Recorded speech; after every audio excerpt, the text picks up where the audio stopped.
Hello and welcome to the final episode of Novel Approaches for the London Review of Books with me, Clare Bucknell.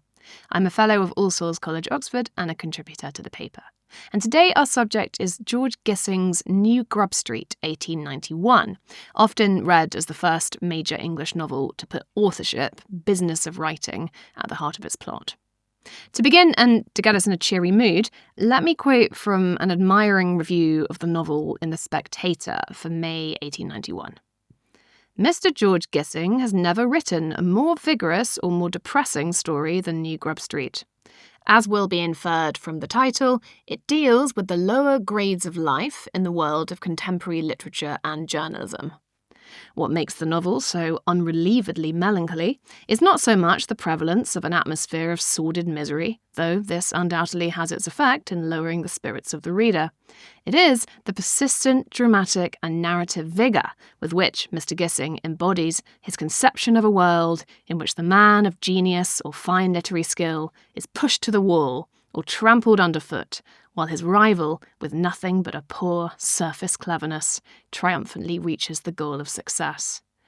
The old Grub Street of Alexander Pope's day was bad enough in all conscience, but we really prefer it to the new Grub Street of Mr. Gissing's pages. In the former, there was much that was revolting, but there was also something of camaraderie and good fellowship. In the latter, nothing is heard but the one cry, "Every man for himself, and the devil take the hindmost." Now, I don't necessarily agree with this jaundiced view of the book, and I think neither will my guest today. So perhaps one of our goals will be to persuade you that this is a novel of much human warmth and passion, as well as all that atmospheric misery and gloom. And joining me to discuss it, I'm delighted to say, is a regular Novel Approaches guest and friend of the podcast, Tom Crewe. Hello, great to be back. Tom is a writer and contributing editor at the paper, and his novel, The New Life, is in fact set in 1890s intellectual and literary London. So in his imagination, at least, he spent a considerable amount of time in the milieu from which New Grub Street emerges. Tom, could I ask you to start by giving us a potted biography of Gissing, up to the point at which he wrote New Grub Street? Absolutely. Well, it's a bit of a melancholy life in some ways, and an unusually dramatic one for a novelist. Though we should, I think, be eager not to project the life too much onto the fiction. I think there has been a tendency to see all of Gissing's fiction as intensely autobiographical, and that has had the effect of undermining its or underestimating its originality and significance. So here we go with his life. He was born in late 1857 in Wakefield, Yorkshire, the son of a pharmaceutical chemist who was also a botanist and a poet in his spare time. Gissing was the eldest of 5 children. He was a brilliant young boy, a great student already at school as a youth, but everything really changed when his father died in late 1870, when George was about 13. His mother was left with 5 children. There wasn't much money left. It was a kind of precarious middle-class existence. But a fund was raised in the town, and George was sent with his 2 brothers to boarding school in Cheshire, where he continued to be academically brilliant. He was the head boy. He was always carrying off prizes. And this just continued. After another brilliant academic achievement, he received a scholarship, 3 years free tuition at Owens College in Manchester. This roughly the predecessor of Manchester University, a kind of red brick establishment, often used as a sort of jumping off platform for Oxford, Cambridge or University of London. There he carried on still being brilliant, top of his class, winning prizes for German, Latin, Greek, history, poetry, classics, you name it. And he later came top in the country for both English and Latin in BA examination sponsored by the University of London. And this provided him more scholarships and enough money to live alone. He'd been staying behind and living at his boarding school while going into the college. And then suddenly he was able to live on his own, only age 16, in the big city, Manchester. And this is where things unfortunately started to go wrong for poor George. Left with all that responsibility, he met a young woman, a woman only slightly younger than him, Marianne Harrison, known as Nell, who was already an alcoholic, already a sex worker, and he fell in love with her, was determined to try and save her. thought she could be redeemed, went away with her on trips, began an entire love affair with this young, damaged woman, and in the end started to run out of money, and still determined to provide her with money, which was being mainly spent on drink, I think. He began to steal from his fellow students at the college, including taking money from their coat pockets in the cloakroom, and this is what he was discovered doing by an inspector in May 1876, when he was 18. And this was really the most significant moment of his life, I imagine. He was caught, he was imprisoned, he was sent to prison for a month of hard labour at Bellevue Prison in Manchester, which must have been an incredibly traumatic experience for this middle-class, high-achieving young man, sent down with the lowest of the low. He comes out after a month, he goes off to America. His people at the college actually get some money together to send him off to America, get him out of the way, get him away from this woman, Nell. But he's only there for a year. He starts writing stories there. He essentially begins his literary career. He has a pretty difficult time there, which some elements of turn up in New Grub Street in an anecdote. But he comes back after a year. He marries Nell, this fallen woman. He comes back to her and marries her, and at the same time finishes his first novel, Workers in the Dawn. This, in the end, he publishes at his own expense in 1880. It sells a handful of copies, though it does get some prominent attention from important figures, including Frederick Harrison, whose sons Gissing goes on to tutor in the 1880s. He writes a second novel, Mrs. Grundy's Enemies, Mrs. Grundy being this sort of Mary Whitehouse figure, a figurative exemplar for the censorious public opinion clamping down on anything mildly risque. But this novel, ironically, was actually in the end rejected by its publisher and is now lost. And by that time, 1882-ish, Gissing had already separated from Nell. And after this, he goes on publishing almost a novel a year through the 1880s, sometimes more than one novel a year. The Unclassed, Isabel Clarendon, Demos, Thurza, A Life's Morning, and all of these are 3-volume novels.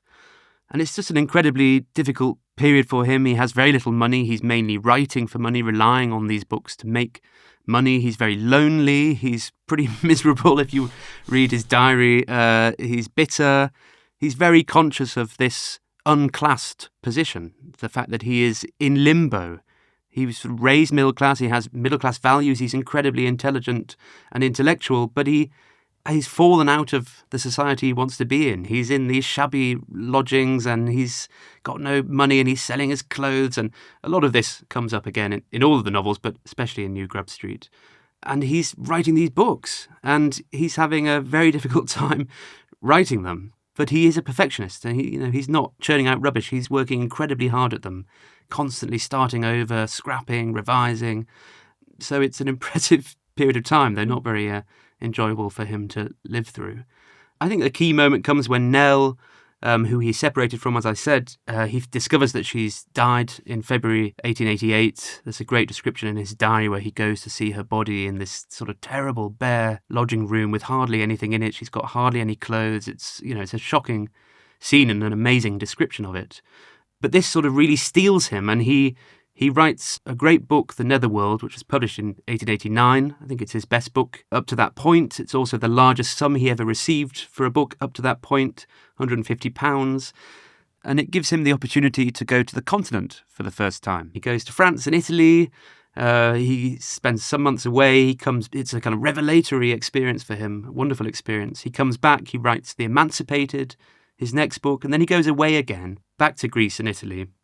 So he's had these rich cultural experiences just over this 1888 to 1890 period, though he has a very typical moment when he's on the boat back to Britain in early 1890 and he's travelling second class, but he's discovered as a famous author by some people who are travelling in first class, and he writes in his diary, "This is symbolical of my life. It is first-class people who know me, whilst I myself am always compelled to associate with the second class." And then he comes back to London and he does another very strange thing. He meets another working-class woman, Edith Underwood, who was probably a servant, we think, who he ultimately marries and has a terrible time with, though they do have 2 children. And in this same year, 1890, he's also battling to write another book, stopping, starting, trying again. a completely exhausting and maddening process that finally culminates in New Grub Street, finished at the end of the year. And Claire, you can say a bit more about that.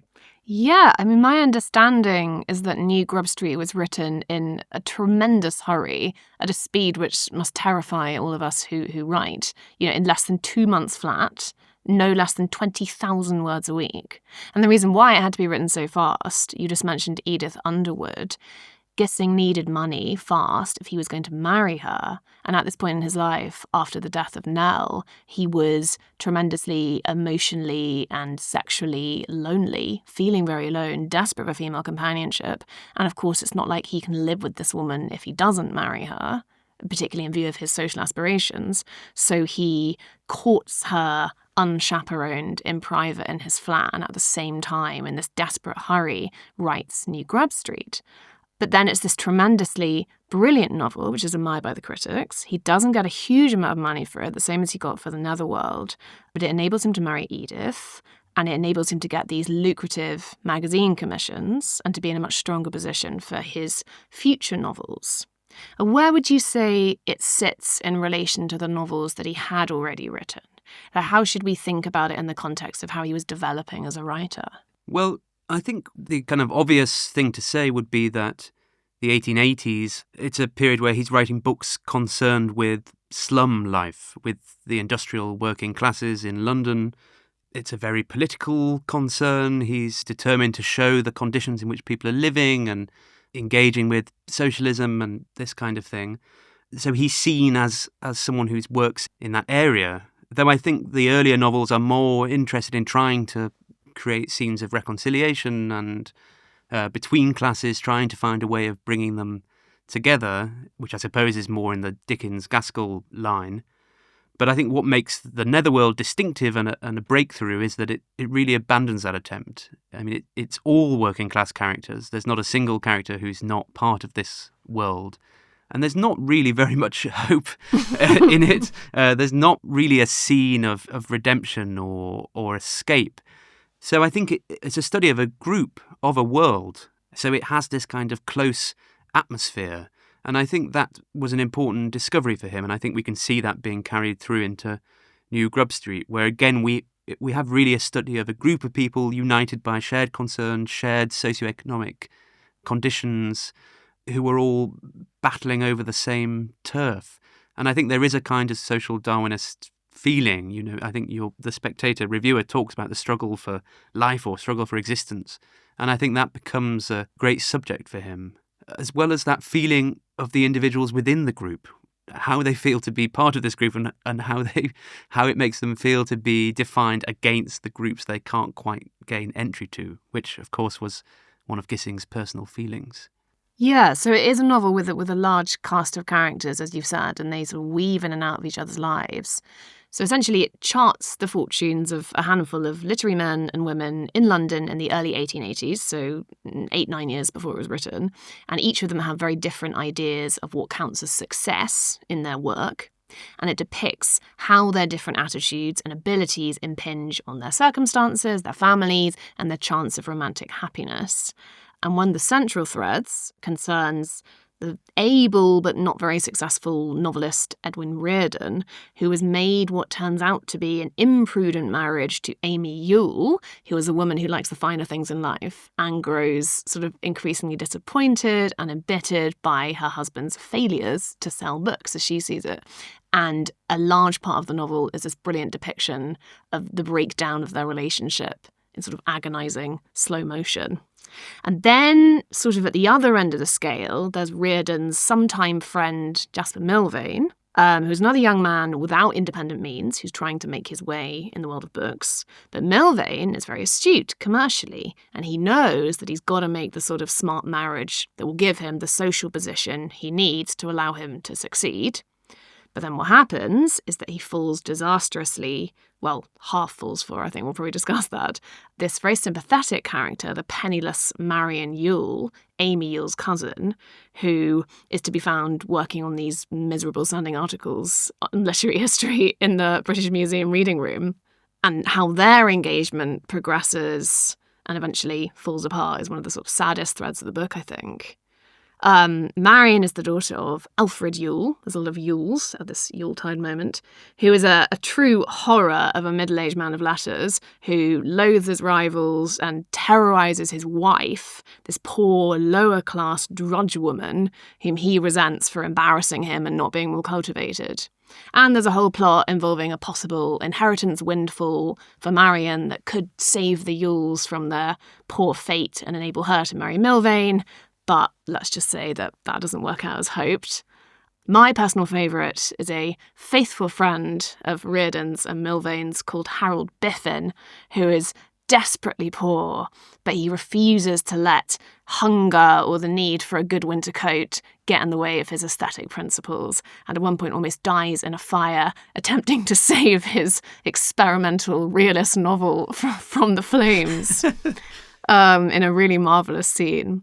We won't give away the ending by revealing what happens to all of them, but I agree with you, suffice it to say, that there's a really merciless survival of the fittest quality to the book.